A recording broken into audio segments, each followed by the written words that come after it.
আব্বাস রাদিয়াল্লাহু তাআলা আনহুর বক্তব্য, যদিও জমহুরে উলামায়ে কেরাম ভিন্ন রকমের মত প্রকাশ করেছেন, ওনারা বলেছেন এই জাতীয় হত্যাকারীর জন্য তওবার রাস্তা খোলা আছে।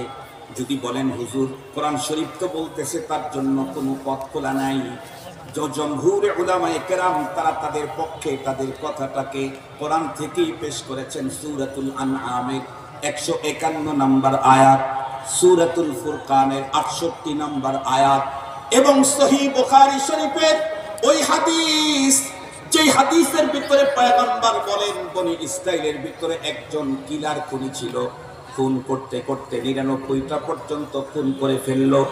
এরপরে তার ভিতরে অনুশোচনা তৈরি হলো, এখন সে তওবা করে নিজের জীবনটাকে ফিরাইতে চায়। লম্বা ঘটনা। এই জাতীয় ঘটনার কারণে বলা হয় এই জাতীয় অপরাধীদের জন্য তওবার পথ খোলা আছে।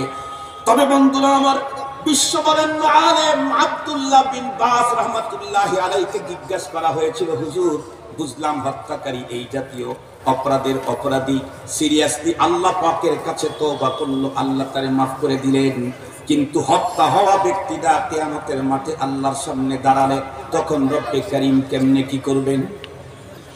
সে তো বলতেছে ইয়া রব ফিমা কাতানি সালাতাক, কোন অপরাধে আমার হত্যা করা হলো তুমি জিগাও।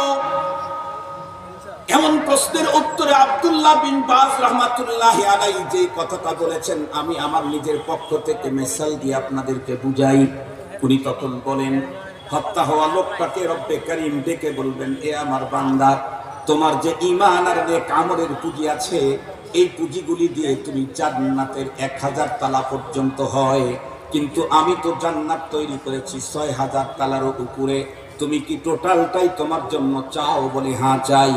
তাই যদি হয় তোমার ঈমান আর নেক আমলের দ্বারায় মাত্র 1000 তালার মূল্য হয়, এখন যদি আরো 5000 তালা তুমি আমার কাছে চাও, তাহলে আমি তোমাকে একটা অপশন দেই। বলে কি? আমার আরেক বান্দা তোমাকে দুনিয়াতে না হক হত্যা করেছিল, পরবর্তীতে সে সিরিয়াসলি লজ্জিত হয়েছে, তার টোটাল জীবনটাই চোখের পানি ঝরাইছে, আমার কাছে কেঁদে কেঁদে কত হাজারবার যে মাপ চেয়েছে, কিন্তু তোমাকে হত্যা করেছে, আমি তাকে 100% মুক্তি দিয়ে দেই কেমনে? ওই অপশন তো আমি শরীয়তে রাখি নাই।